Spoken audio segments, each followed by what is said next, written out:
Hi, 3DMJers. This is Andrea Valdez, and you are listening to the 3D Muscle Journey podcast.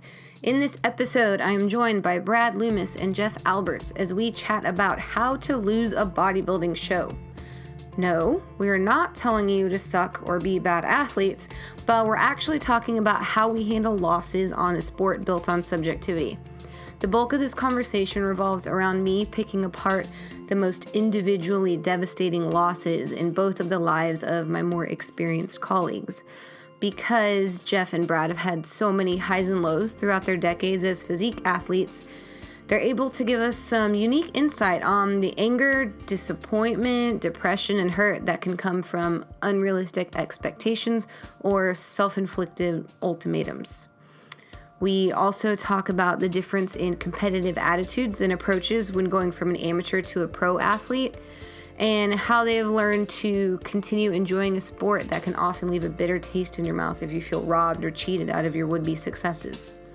So let's get into it. As always, check out our website at 3dmusclejourney.com for articles, videos, podcast download archives, and more.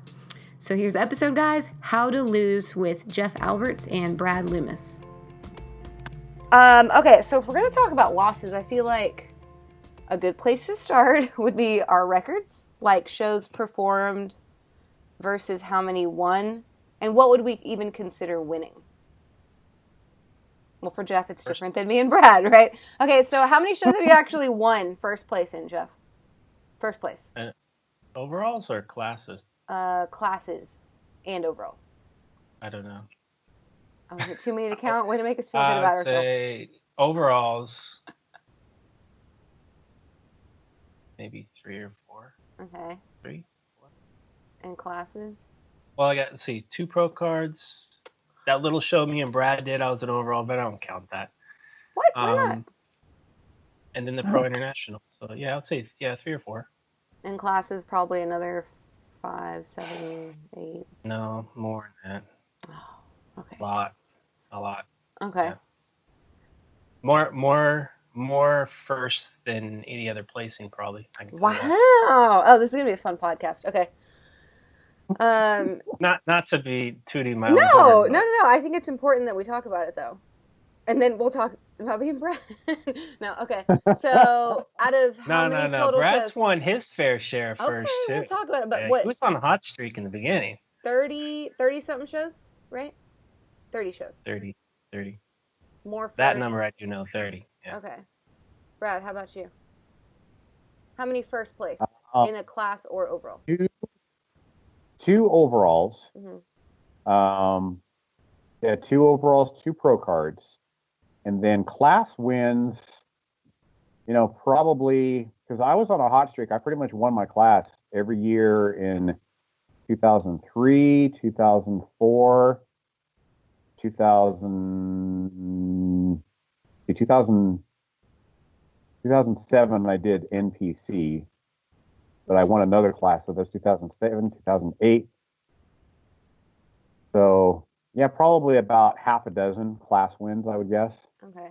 And how many total shows? Like almost 20? Yeah, probably between 12 and 20. That's a big range. I told you between 3 and 47. Okay. Yeah, because there was a few years there where I did like 3 and 4 shows. So I can't wait till I have enough to forget. So I've only competed 4 times. The first one was an NPC show. I got 3rd in a class of like 14. I don't know how. I mean, I do know how, but yeah, it was in Oklahoma.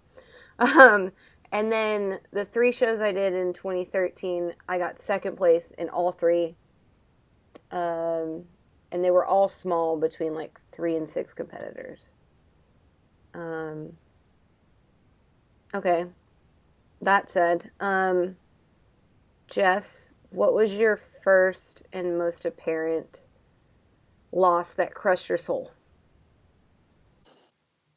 Fremont. That would be the 95 Fremont. Why? Because it was the year. Well, that was like I've said in another podcast. That was like the Mr. Olympia for me. Like the the hometown show. Everybody went to it. I'm like, okay, I got to win that show. Yeah. So that was like a 3-year process. In 93, I won the juniors. 94, I won my class, but lost the overall. So I was like, okay, the next year I'm going to win the overall. Yeah. That was my goal. So you got to figure 3 years, that was the ultimate prize for me. So I was so fixated on it. So when the 95 Fremont happened, I didn't win my class. Took second. Mm-hmm. I was devastated. I literally was a poor sport about it at the show. Like, I didn't show it on stage, but when I got backstage, I was just verbally like, I got robbed. I was like that guy. That's embarrassing. Yeah, it was. When I look back in hindsight, I'm like, what a douche. How old are you? Totally. I was 24. Okay. Yeah. Like, if you were your athlete, you'd be like, get in the car. I'd probably fire him. I'd be so embarrassed, Oh my gosh, you're my athlete, you're 3DMJ's athlete, and this is how you're acting. Yeah. But I didn't have no guidance. So it was just like, it was just win or die. And when I got off that stage, backstage, I just remember, like, because people would be like, oh, you should have won, bro. You should have won. And you're like, so it kind of like fueled that fire a little bit. So I'm like, I got robbed. I got screwed. And I remember on Monday, I went back to the gym because the gym I went to, they promoted the show.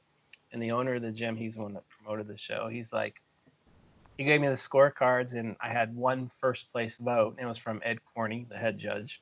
Mm-hmm. Everybody else was second. So it was pretty clear cut. Yeah. And he's like, yeah, you just need to be bigger. And I'm like, no, I was more conditioned. I should be. I was like still bitter, like 2 days late.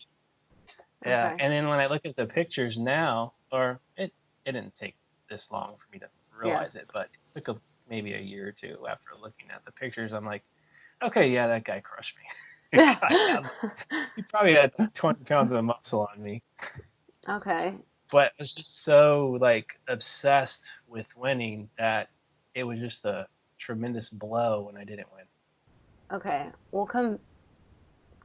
I want to come back to that. Brad, do you have one similar loss that hit you in that same way? Or not that same way, but that was like especially devastating?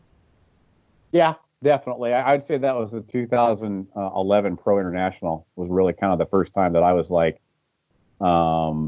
just crushed, by my placing. And I didn't even know my placing. I just knew that it was way down in the lower half, But yeah, I mean, when you're used to,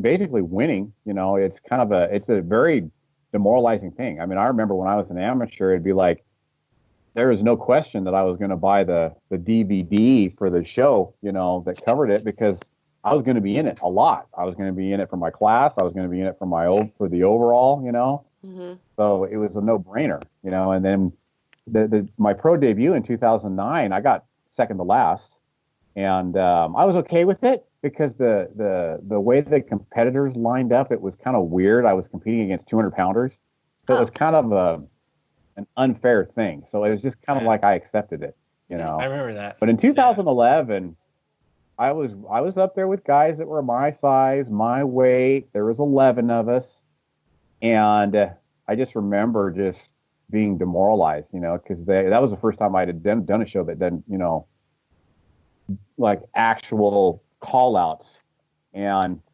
I just stayed in the back the whole time. It was very demoralizing. And I remember afterward, I was just like, I was depressed, and we knew that Jeff was going to be top 5, and Alberto ended up being top 5 too. And I vividly remember just being like out front in the venue, just sitting by myself.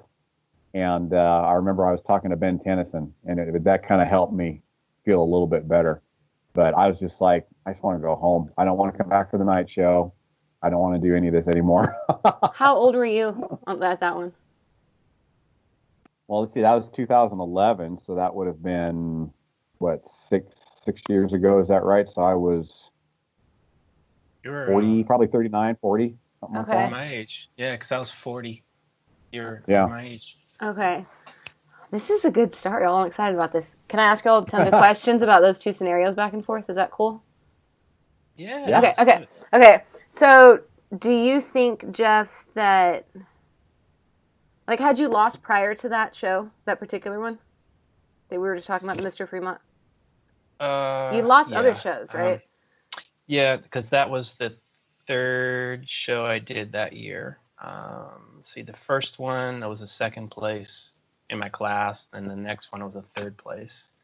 So, but again, that was the show. That was the show I had to win. So and you created those shows, it. That was the last show of the season for me too. So the two previous, I wasn't really all the way at my best yet.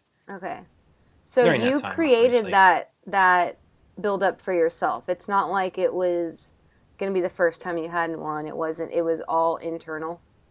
It was all internal. It was like I had super high expectations, and I think the reason for that was because of that show in '93. Like I said, I won the juniors. Okay, let's move up a class to the open class, and then I won my class there and was one guy away from winning the overall. Mm-hmm. And then was like, okay, there's nowhere else but to go up. So that was like, okay, I'm gonna win this. Even so that's what I trained. It was like a lot. You gotta have to understand a lot of energy. Like the way I prep now is just so total 180. I was like, I prepare myself for losing now. We'll talk about that. Then there was no prepare to lose. It was do or die. Either you win or you go home. So you created a black and white. Yeah, you created a black and white scenario for yourself. You're like, if I don't win, then I suck at life. Yep. Okay. Basically. Okay. Yep. All right. And then, Brad, would you say with your particular show that we were talking about, did you go into it with some like weird stigma about this show in particular, or is it because it was the first time that you weren't so high in the rankings? It was more so that I was not very high in the rankings because I knew that I was not going to win. Okay. When you're up there with Jeff Alberts and Alberto Nunez, and I had seen Valentin Azuga, who is just off the chart symmetrical. I knew I wasn't going to win, but I was like, gosh, wouldn't it be really cool if there's, I think there was 11 or 12 in that class. I think, Jeff, wouldn't it be really cool if the three of us were like in the top half, that we were like top, if there was 12, I think there was 12. I think I got 11th if I remember right. So I think there was 12. If we were like top 6, you know what I mean? Wouldn't that be really cool? And that was kind of what I was playing out in my mind, and I knew I was either last or I was second to last. And that was very demoralizing. It just shattered this expectation or this dream, I guess you might say, of the three of us 3DMJ guys being in the top half of the field, So do you think it would have been different if you were in that show by yourself rather than being in there with Jeff and Berto? Maybe. I think I still would have been disappointed, to be honest with you. I still would have thought, probably not thought that I got robbed or anything, but it's hard to say. Maybe not, Yeah, I'm not real sure. Okay. One more pre-question before we go into like all the lessons and smart shit afterwards and the ways to prepare yourself. Jeff, did you do a bunch of other sports growing up? I know we talked about that in other things, but were you very competitive in other sports as a kid, and were you always the winner as a kid, or were you middle of the road, and was it ever a pain in the ass for you? Like, how is it before bodybuilding? I was pretty athletic. Played 1 year of high school football. I played Little League baseball, played basketball. So I played a lot of sports, and I was pretty competitive. But just to give you an indication of how competitive I was, we're going to go back before I even played, like not even on Little League sports or anything like that. My brother, I have 5 brothers. I have 2 full brothers, half brother, 2 step brothers. So whenever I go to my dad's, we'd all be together. So you can imagine 5 brothers, how competitive things can get. And I was second to the youngest, so I got picked on quite a bit. But we play like paper football, where you kind of fold the paper up in a triangle and hit it, and then you kick it with your fingers. My stepbrother, I remember this to this day. I was probably about 8, 9, maybe somewhere in there. Hit the paper, and I knew it was gonna slide, just hang right over the edge to score that touchdown. And he went like this to the table. He lifted it up so it wouldn't. I grabbed that mother effing table. I picked it up and I just went, shoved it right into his chest. That's how kind of a temper and competitive I was. Okay. Well, yeah, that's and so this was like since you were birthed till 24, 25 at least what we're talking about now, right? 24, 25. 20, yeah. 24. Okay. So we weren't so good at losing to begin with. Got it. That's something probably people don't know about me. As a kid, I had a good temper. I did not like to lose, and when I lost, it pissed me off. Okay. What about you, Brad? Growing up, how did you compete? Yeah, I mean, I'm a pretty competitive guy. You know, I don't know if I was to Jeff's extreme, but I'd get pissed if I lost. Okay. And yeah, I mean, I was always pretty good at whatever I did. I mean, I've got other awards here on my wall, but down there's a plaque for, 11 strikes in a row, almost a perfect game. I always was really good at bowling. One of the best guys on the team. I didn't know that. See, this podcast is cool, huh? I know. Little League baseball, I was always the third baseman, and they called me the vacuum because the ball was coming at me. I was getting it, Played racquetball in high school. I was always pretty good at racquetball. I got, probably third in a couple of my tournaments that I did. Even when I was auto racing, I was pretty competitive at auto racing.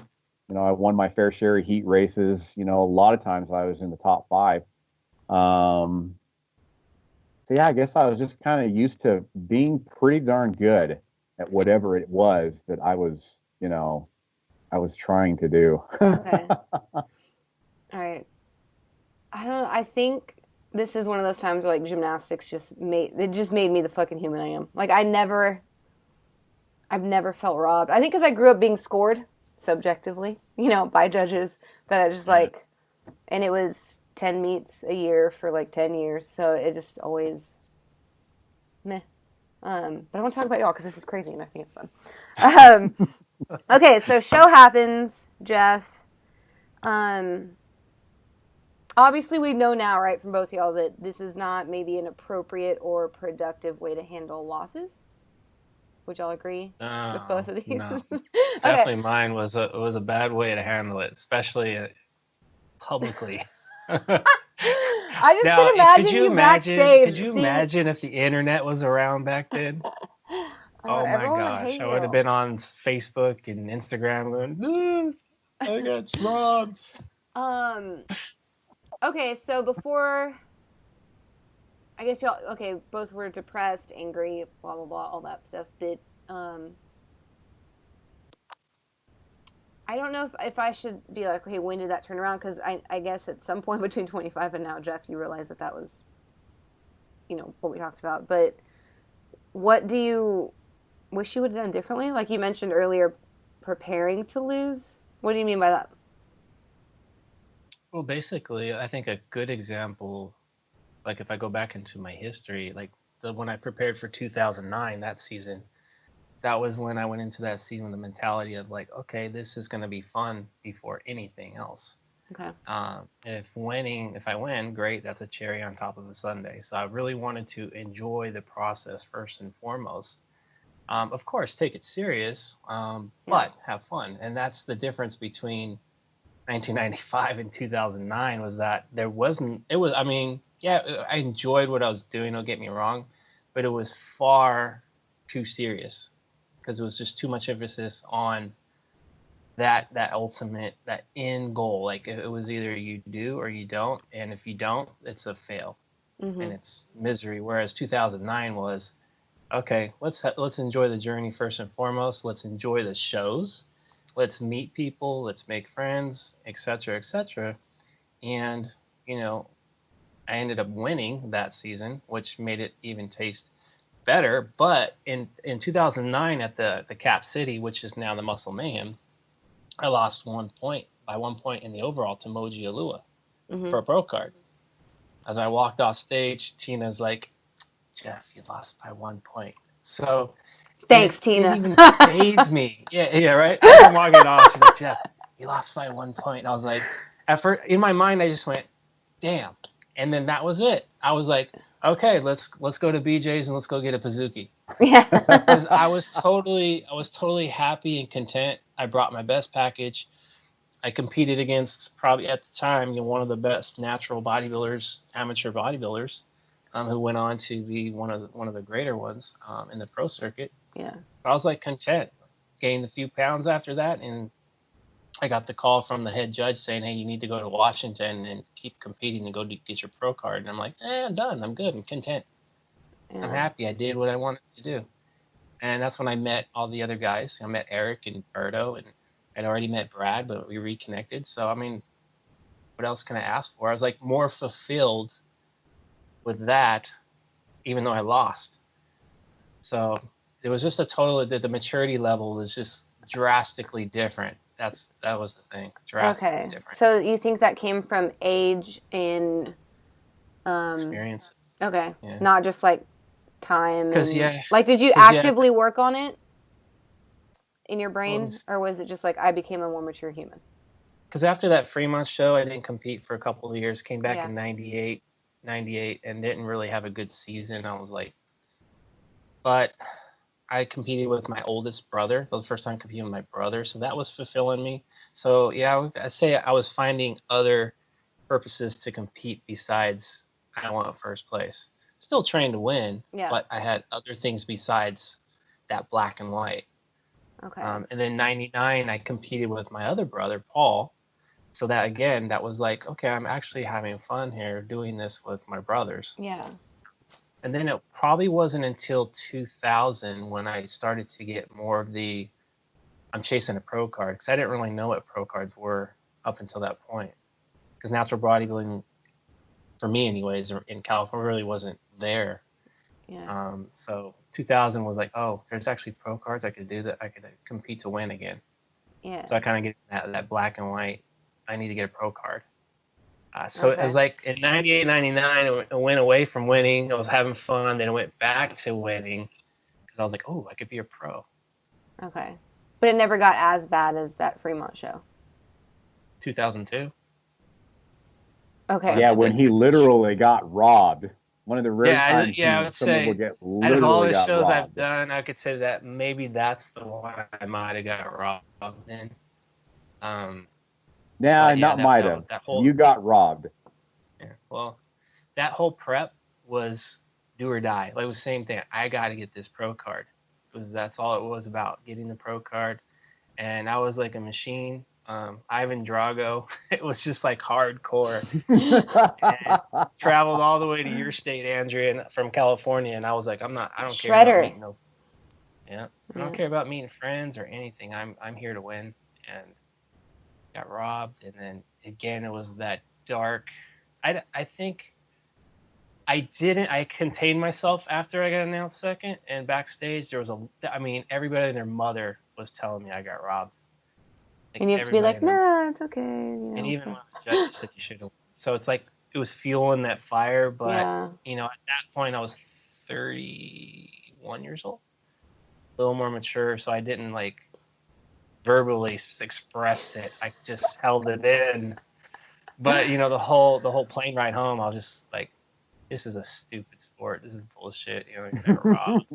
I don't care about this again. What am I doing this for? It was just like that was my attitude after that. It sounds like your immediate is like rage, whereas Brad's immediate was like you said, like more rage depressed, more rage. It was anger and frustration, but rage is like. That's okay. We can. This is my recliner of rage. I think rage has different levels, maybe. But Brad, yours was different, right? Yours wasn't so much anger, but more like disappointment. Because yours was later in your career than Jeff's Fremont thing. So do you think that has anything to do with it? And how was it? Yeah, and I mean, up until that point when I lost, it was like I clearly lost. I mean, it was there was no doubt about it. Like when Jeff and I did the 2006 show, it was I clearly lost. And I was depressed about it, and I knew that I'd lost before we even got up there on prejudging. But when it's not quite so tight and you're okay with it, I think it's a little bit, you're more accepting of it. Mm-hmm. But yeah, I think that when when you know you lost, you know you've been just done, and there's nothing. You've been outdone, and there's nothing really that is questionable about it. That to me is not as depressing as you know, just the splitting hairs. You know what I mean? Where there's like 11, 12 guys up there on the stage. Some physiques are close. Hopefully I get the nod. I didn't. That's a little bit harder to accept. Okay. So You know what's even harder than that? You know what's even harder is when you don't do everything you should be doing in a prep, and then you lose when maybe you could have won if you had done everything right. Let's talk about that. That's happened to me. That's happened to me before too. And what do you think that you didn't do right? My athletes, like, no regrets. Oh, I could tell you. It was the 2000 season, week before the Cap City, and I think it was a Saturday or the Sunday, so like 6 or 7 days out. I ate a whole box of ding dongs. Oh shit. Okay. And yeah, that destroyed. I mean, I wasn't all the way dialed in, but I was looking pretty decent, And that just destroyed like that whole peak. And yeah, I ended up taking third place. I didn't. It wasn't close to winning because the guy that won, his name was Trent Rogers. He passed away later on, but great dude. But he was a tremendous bodybuilder, so it was pretty clear cut. He was the winner of that show. The guy that won second, he beat me by a point. So even though it was like, okay, second and third, big deal, it still bothered me that I lost by a point. And maybe if I wouldn't have eaten those damn ding dongs, I might have moved up. So it's like that irked, because that was the last show of the season for me. And so that irked me. I was like, okay, if I wouldn't have did that, it could have been a little bit better. And I still had a decently enough emphasis about, placing well and doing well at that time that it bothered me. So that's something I stress with my athletes a lot, is like, make sure you're doing everything, leaving everything out on the table, because at the end of the day, if you lose to someone that maybe you could beat, it's going to haunt you. But if you do everything you can during a prep and you lose, that just means someone's better than you. It's easier to live with a loss like that, at least in my experience. I can honestly say I've never felt robbed in any of my shows. I'm like, that girl definitely beat me, like, for sure. Mm-hmm. Like because you go there like hours and hours before, like a whole freaking day before the announcement happens, right? You get there like 8 in the morning, it happens at 10 p.m. or something. And so you see everyone in your class. And so once we're like getting ready to even do our like morning walkout, and I can see the lineup, I'm like, and she won, and I'm competing for second. Like literally every show. Luckily I get it most of the time, but anyways. So I've never had that feeling, but I honestly don't know. I guess I'll never really know, but I don't think I would ever be angry, but I think it's because I've never felt like I've brought the best I could bring to the stage. Like, I know I'm just going to get better. Yeah. I don't know. So it doesn't, it looked a little better in 2013 than it did in 2011. I know, I already know I'm going to look way different next time I get on stage. And so I'm like super content with that. So, and again, I don't know if that's my upbringing, but losing has never been a big problem for me. I think people getting robbed, I mean, it does happen. Yeah. It does happen. It's a reality in the sport. And, you see a lot, you'll see people on social media really getting into the debates on the judging, and saying the poor judging, et cetera, et cetera. Yeah, it sucks, because I've been on that end where you feel like you should have won, and that show, I still feel to this day that I probably should have won. But that experience of going through that entire prep so laser focused on winning a pro card, and then getting deflated like that, it really caused me so much grief and misery in the sport that I was like, okay, I don't want to ever feel like that again. So even if I do get robbed ever again, I have more purpose besides, okay, a first place trophy. Yeah, that might be a good point too, is I've never gone into a show being like, I need this one. Like I've never had that, or like, if I don't win this, I suck at life, or like it's all or nothing, or even, I've just always luckily and unfortunately just judge myself against myself because I've always been like individually scored sports. So I could kind of always do that. I don't think it's healthy the way I approached it. Like, yeah. I think for me, I mean, I train to win now. Like every time you train, you're like, okay, I'm in here. I got intent. I'm trying to improve here, and I'm trying to, I'm sure even Brad, even if he got back on stage, he's not going to go there and go, okay, I'm here to lose. He's going to be like, okay, I'm going to try to win. You're going to try to win, but you have to have good perspective too, though. There's like, you need to have other purpose besides winning. Yeah, and that's a good point. We're not by any means saying like, oh, don't give a shit about how you place. Like, of course, competitive nature is important and useful. Like even for me now, because I've been blessed to actually win a pro show, which, to be honest, I didn't have expectations of that happening. Like when I went to that pro, like the show me and Brad did, the Pro International, I didn't go in there expecting to win.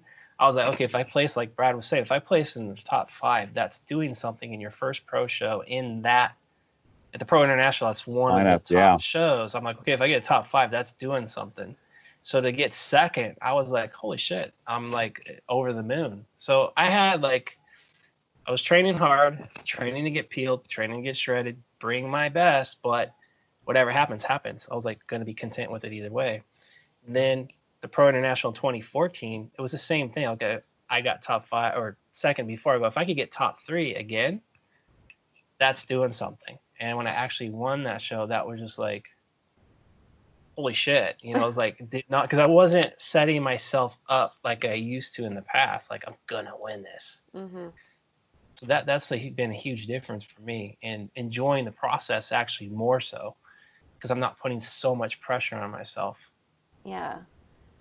Now, Brad, if we can kind of go there a little bit, if you're cool with that. I know the difference between maybe you and Jeff that because we've been on this podcast almost a year now, so we've had a lot of talks, and a few times you've brought up that because you almost felt beaten down by your lack of, I guess, genetic gifts and placings as of the last 5 shows maybe or whatever, that you felt beaten down enough to not find so much joy in the sport. Is that still going on, or am I off base? Do you want to clarify that?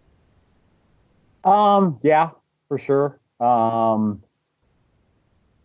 Yeah, I mean, that's a good question. And I'm kind of weird in that I tend to internalize, a lot of how I'm feeling about things, and I don't like to show my weaknesses and my but let's talk about it and all of my struggles, so to speak. Let's get the microscope out. Yeah, I'll get on the couch I think it's important and talk about it. And plus, I'm an emotional guy. I can go from like being happy and singing and skipping along to just like crying, like in a matter of minutes. So yeah, I mean, earlier you kind of talked about when did that change, as far as about being competitive. I mean, I went through a pretty short period of time where I was like depressed, did not even want to participate in the sport of bodybuilding in 2011, which was September of 2011, if I remember right. And then 2 months later, I did the Natural Olympia, here in Reno, Nevada, got the same placing, second to last, and I was good with it. I was fine. And my whole mindset changed. My whole mindset was different. I was just like, okay, you know what? We're not doing this show for top 5. We're not doing this show for win. We're just doing this show to be better than the Pro International and be better than ever. And all the guys were there. I remember vividly, Jeff slept right there, and Berto slept over there, and Eric slept in the living room, and one of my best friends that's also a bodybuilder was here, and everybody was just like, Red, this is lights out, the best you have ever been. I was totally content with that. Everybody kind of had me 8th. I ended up 9th out of, I think, 10. And I was good with it. I didn't even care, and then it was kind of like, okay, I'm gonna kind of profess this to my athletes, and let's just prepare for this. There's 30 guys who are going to show up for this competition. There's going to be one class winner, and there's going to be one overall. So there's a good chance you're going to lose, and there's a good chance that you're going to, be disappointed in your placing. And that was kind of what I was preparing people for. And I'm like, we're still going to try hard. We're still going to do the things that we need to do to win, and we don't want to leave anything to chance. I remember Jeff talking about, like I that was one of my big driving factors was don't leave anything on the table. Don't leave anything to chance. Give your 110% and don't eat ding dongs the week before a whole box the show, and make sure that you don't miss a cardio session, and make sure that you don't, that was one of the things that really drove me. And then even my last place. Ding dongs. I should have had ho-hos instead of ding dongs. Yeah, you messed up. You should have had at least a pizza, maybe. Yeah. Yeah, but even my last place that I got in my last show, I mean, I was okay with it because, again, everybody was like, yeah, you weren't, I kind of messed some things up. I kind of shot my legs a little bit and probably, could have been smarter about my approach, but I was still okay with it because I finally had better symmetry, probably the best symmetry I'd ever had. And I was okay with my last place, But yeah, since that time, it's just like, I don't know, I've been going through these ups and downs of experiencing powerlifting, experiencing success there, and then knowing how hard that it's going to be to get in the condition that I need to be in, to be competitive, and basically knowing that that's all going to be what is going to end up being a bottom half placing. That's hard for me. That's hard to bring myself to want to prep again. Yeah. Because I mean, let's face it, prep is not fun. You guys just talked about this in, one of the last podcasts. I mean, there's times when I pass out. I'll bend over and tie my shoe and sit up, and my sodium's too low, and I'll pass out. Or you're just starving to death, and you can't get your butt off the couch to go in and do laundry, much less do your cardio and your training. It sucks, and you will yourself. You mentally will yourself to do this stuff. Yeah. Do I really want to do that, knowing that if there's 8 guys, I could be contending for 7th? If there's 15 guys that I might contend for like 12th or 13th, I don't want to do it. I do not want to do it. I don't want to go through that. That's the question I was even asking myself. I mean, even, okay, yeah, I'm a little more successful in placings, but still, it's like to go from 4th at a Worlds to 3rd, 2nd, 1st, it doesn't seem far, but it is far because the level of talent that those top 3 guys is ridiculous. So I have to, of course, I want to try to better it, and that's the goal, but I have to be okay with, what? I might land in not even in a top 5 spot and bring an even better package than I did in 2014.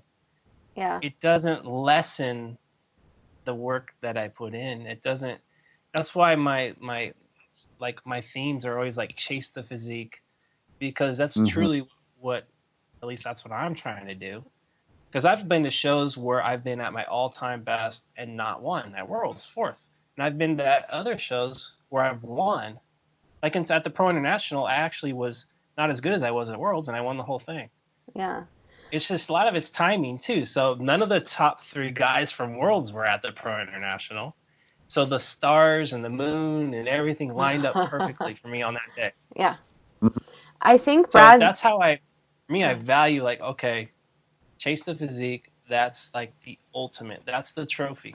And I remember when I had Brandon took those shots, the black and white, hands on hip. Like when he sent that picture to me, I showed my brother and he goes, that's your fucking trophy right there.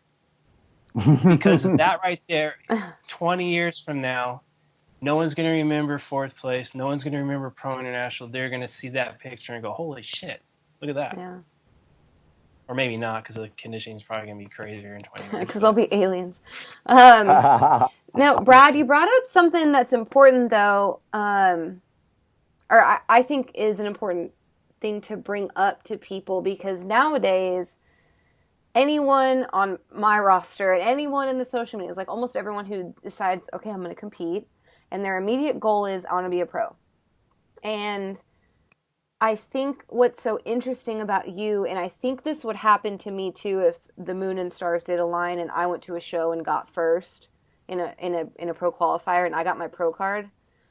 From then on, I should not be at the top of, I will not be at the top of a pro figure lineup. I might be able to in a decade or two with bodybuilding, but because of the way the hips and unless I got on shit or I look like SpongeBob still, and it's just not going to happen, right? There are girls that don't need to get as lean as me that have much better symmetry, especially in figure, right? And I'm cool with that. But like I keep talking about second, third place, blah, blah, blah, but that's always in the amateur divisions, right? And every time I hear someone say that's in a similar position to me, competed 1 or 2 times and is now looking for that pro card, it's like, do you realize that if you get it, now if you're someone who finds joy in competing for the top spots, you might just, if you're attached to that joy, now it's always gone. Because the pros are just, especially at a big show, just on another fucking level. Oh, for sure. Yeah. Well, it's like you're going from being you're in the game playing. Now you might, you get the pro card, but now you might be on the bench. Yeah. Because you're going up against crazy talent. Yeah. You're doing good on JV, you get to varsity, and you're sitting there on the bench the whole time. You're right. Yep. Exactly. Yeah. Well, and that's the thing is like, if would I get back on stage again? Yes, I would definitely get back on stage again. But again, it would not be to win, and that's kind of the thing that I always want to drive home to people is like, okay, yeah, let's work hard. Let's work for the win, but let's find other avenues of pleasure and other ways of defining success. Because, I mean, let's face it, if all of us came and did the Muscle Mayhem, in 2018, 2019, we all went there, yeah, I'd be doing it. And I would be busting my ass, and I would be passing out, and I would be dragging my butt off the couch when I didn't want to do it. And I'd be chanting and going through all the things that I need to do to get my game, my head in the game. But it would not be to win. It would be because I want to go there. I want to represent us as a team, and I want to do it for the experience of us as a family getting up there and doing our thing. Yeah.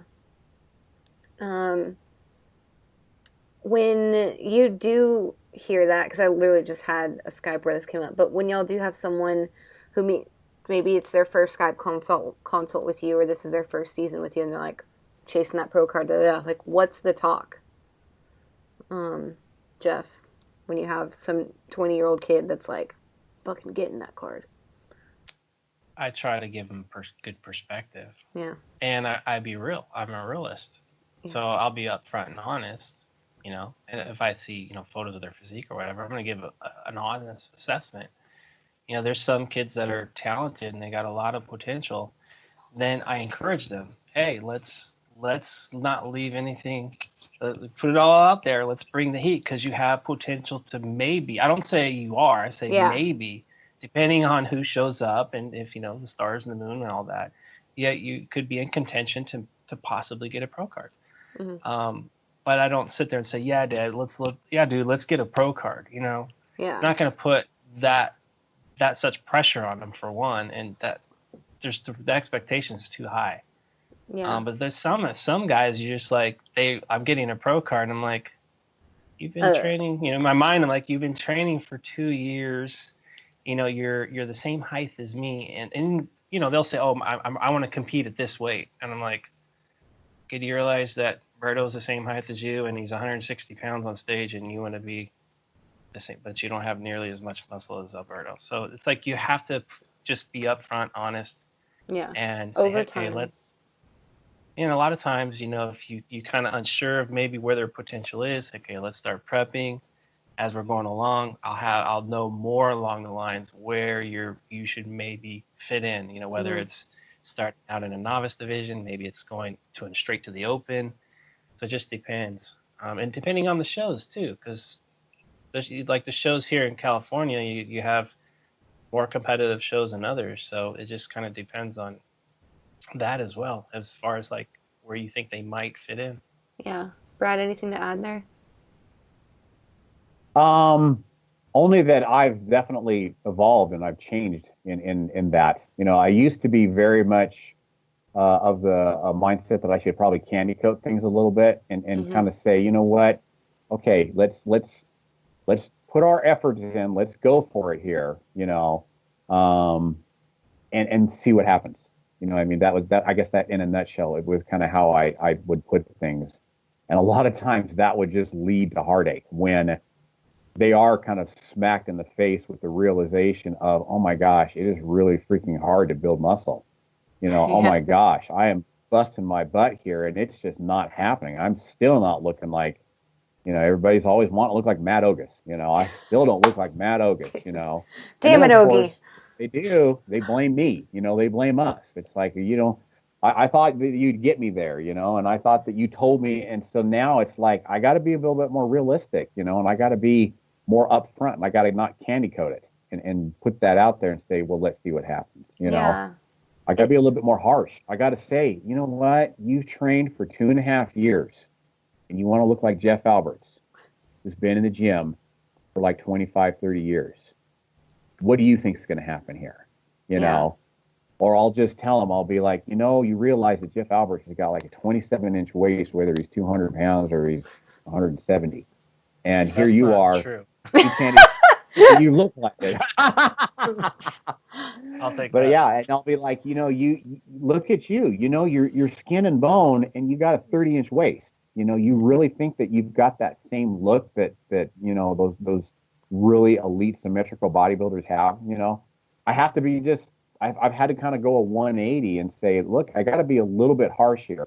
And I would rather be upfront, transparent, and honest with you than to kind of candy coat things here a little bit and then just have you just crushed and disappointed after 3, 6, you know, 9 months of work. Yeah. I think But yeah, I mean, go ahead. I know Brad follows up too with like, okay, you know, this is the reality. Okay, now let's work towards this. It's like stepping stones. You know, you're not going to go Exactly. like if you belong in a novice class your first time around. You know, you have to understand. Okay, novice, open, then you know maybe harder shows, bigger shows, whatever. But you give them realistic expectations, and you kind of not sell, but you have to have them understand that it's like it's unwritten, but it's like a tier system. There's tiers there that you have to go through. Unless you're just like genetically elite, you know, you got this great genetic potential. Yeah.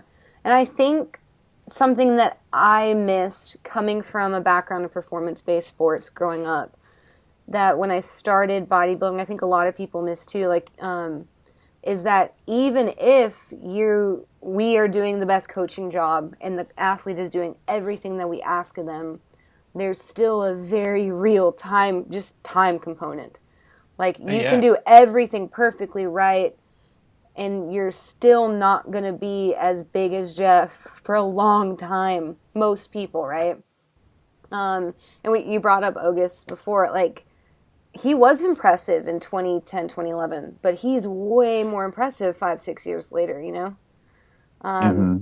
And people idolized his physique then. Of course, now they definitely do. But there's something to be said for just doing the work. And I think that I had to, I guess, kind of teach myself to be a little more detached with this progress. And like I said, distract myself with the other sport, because no matter what I put in, and I just know I put in a lot more than people probably even have to make progress. And there's just some sit and wait that has to happen.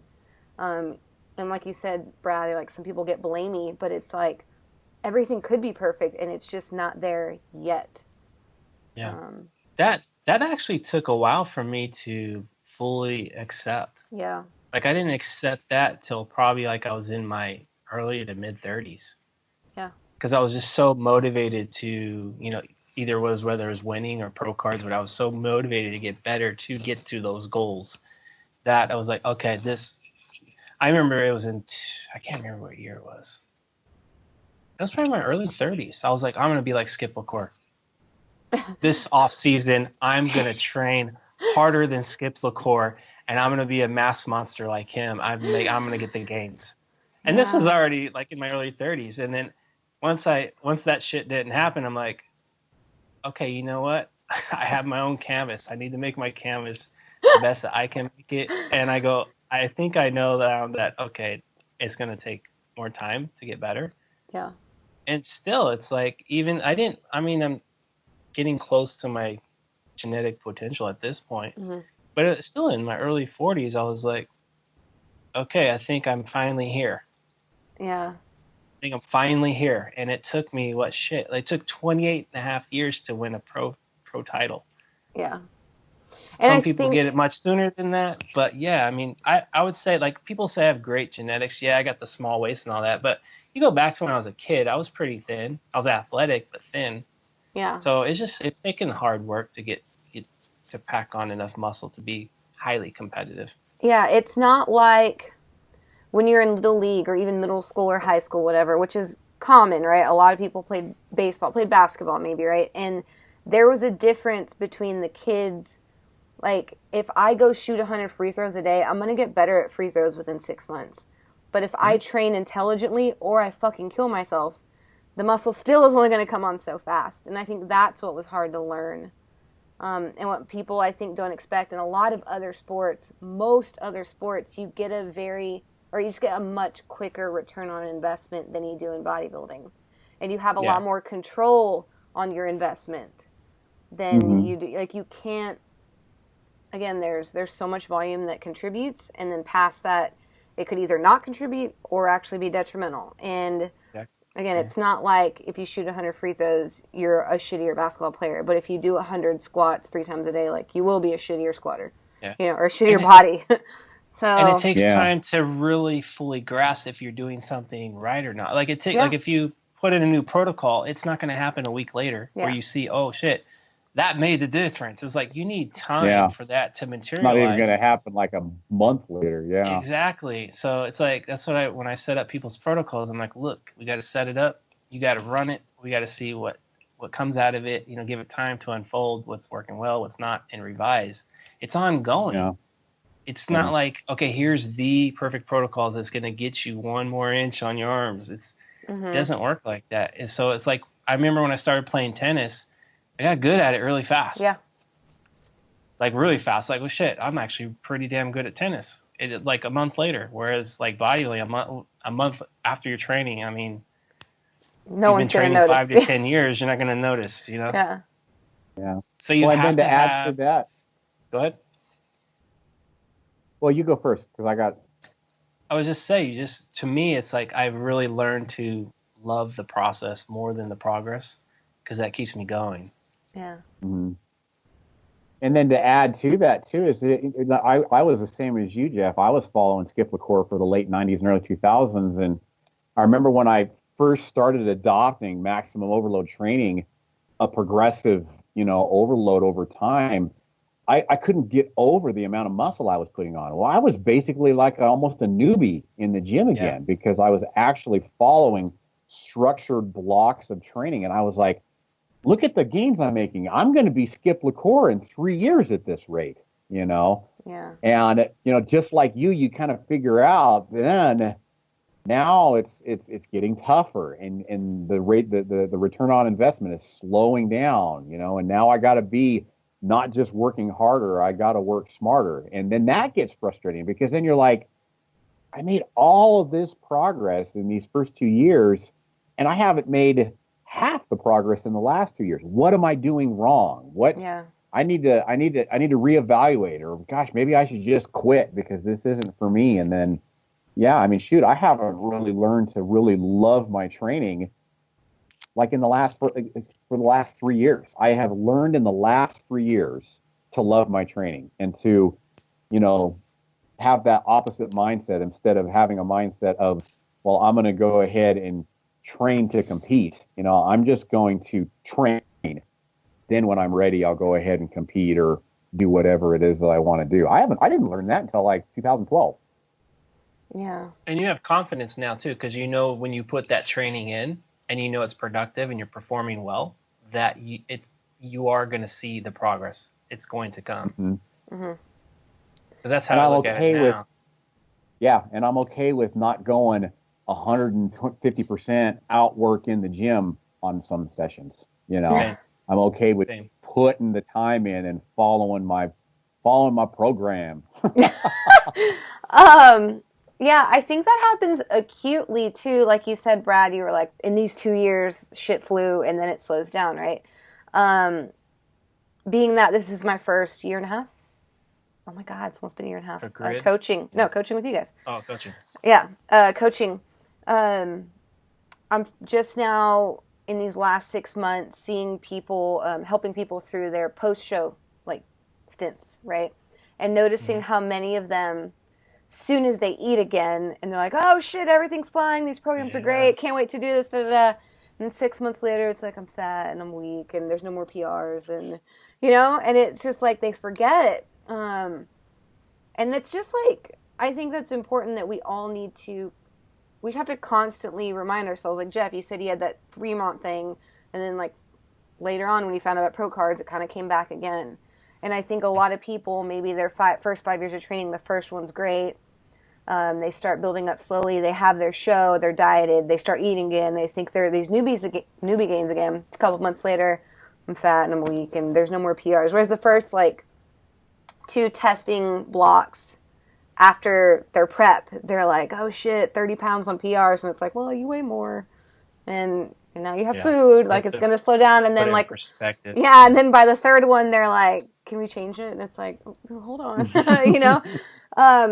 again, that's just shit that I'm learning is, of course I learn with myself too, but I'm having a lot of fun, seeing these people that I had like the first 9 months of my competitive coaching career, right? Where I'm getting these little stress balls worked up. And now as they come out of it, it's been cool to see, I hadn't really experienced anyone's, recovery period besides myself.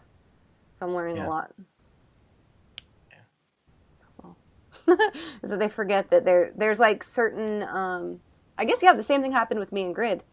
Is, Brad, how you're like, your weights are flying over here. And it's like, they kind of are, but, then I got hurt. So, because I was an asshole and not monitoring them.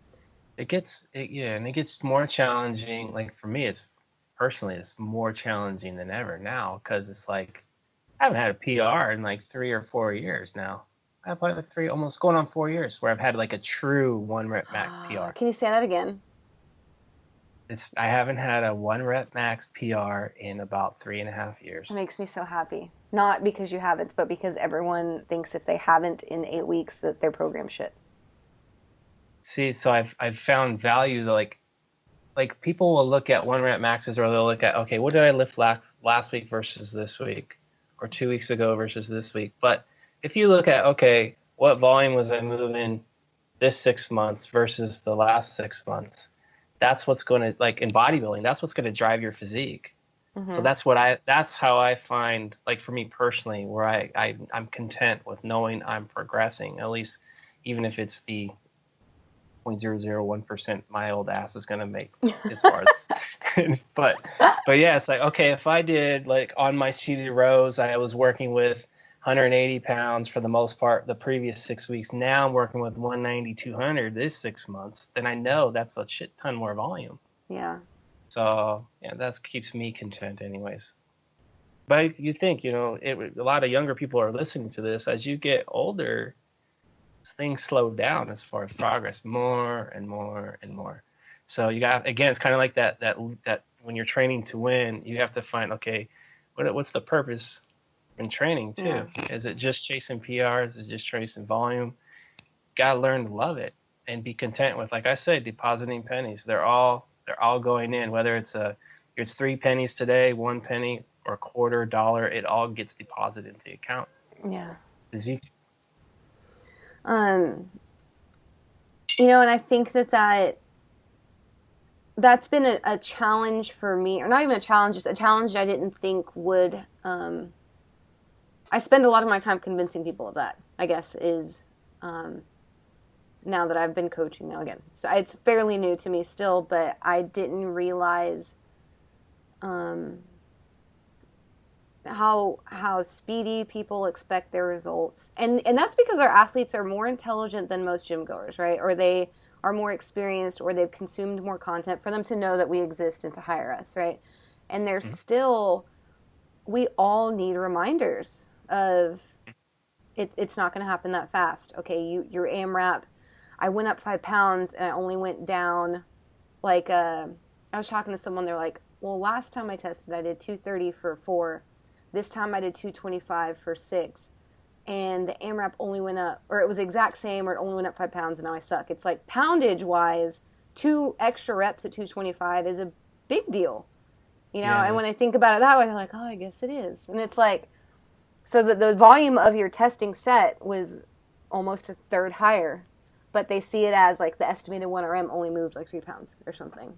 Mm-hmm. You know, so it's always finding ways to explain that, one, there's a ton of ways to look at it, and two, that whether this testing might have been 3 pounds different than this one, you still, in these last 8 weeks, accumulated a shit ton of volume that contributes to your physique over time. That's going into your physique, exactly. So, well, and I mean, let's face it, there's always going to be little losses. There's always going to be little losses. You know, you're gonna go into a testing day and you're gonna have the hopes that you're gonna get 2 extra reps on your AMRAP test, or you're gonna get 5 reps, 5 pounds more on your 1RM. Sometimes, like Jeff said, the stars don't align. You didn't get enough sleep the night before. That one session, that was a loss. You didn't get more reps. You didn't get 5 more pounds. But let's look at the week before that. Let's look at that taper when you used, on average, 10 to 12 pounds more weight than you did 2 blocks ago. That's the win right there. Let's not put our full value into that loss on that one single day. That's always going to happen. And what if form was a little bit better this time around versus the last time around? Maybe you had more range of motion, maybe tighter form, whatever. That's progress that you can't quantify with numbers. And that's something I stress to my athletes all the time. One dude might be benching the same 4 weeks straight, but the first week it looked terrible, and now 4 weeks later it looks really clean and efficient. I remember Susanna, my wife, when she first benched, it looked horrible, and we didn't really increase the weight, but like 2 months later, it's like she's like a machine. Yeah. So there's other forms of progress besides numbers. Word. And we have to, I mean, let's just face it, like Rocky says in the Rocky movie, it's not it's not life. Life is not rainbows and sunshines or whatever, It's like you're going to lose more than you're going to win, but it's what you get from those losses and what you can push through and still, move beyond. It's really going to be what makes them, what is true the value of success, Yeah. And so, losses are part of the game, and then you could accept it and move on and make yourself stronger, or you can let it defeat you. Word. I want to, I guess before we leave though, I want to make sure that we talk about like what we're not saying. We're not saying don't be competitive. We're not saying you should love to lose. No, we're not saying not to be competitive. We're not saying you should not be competitive. Yeah. There you go. We're not saying, thank you, Jeff, that you should love losing. We're not saying that you should just like do whatever you want and hope for the best and like meh, right? But we are saying, go Jeff. Let's end with the Godfather giving his wisdom, because Brad just did. What are we saying about losing to end this? If we can top what Rocky and Brad just said. You're training to win the good head on your shoulders. So finding more purpose besides wins and losses, like enjoying the process, enjoying that show day, because if you think about it, I did 30 shows out of how many years? It's like not even 1%. It's like less than 1% of my time's actually on stage. So really just learn to love that. You train to win, like you take it serious, but just understand that this sport, and we're talking bodybuilding and physique sports, that it's subjective, and if sometimes you need the stars and the moon and the sun to all align for you to get the nod. But if you learn to bring your best at all times, win or lose, sure, if you lose, it might sting a little bit, but I'm pretty confident most people will be okay with losing if they brought their very best. If you lose and you're not at your best, then it's going to sting a lot more. So that's kind of my philosophy now. It's like fun first, winning second, but train to win still. Yeah. And if you're not crazy enough to think that dieting is fun, then this is going to be a hard sport. Right? Yeah. All right. Thanks, guys. See y'all next time.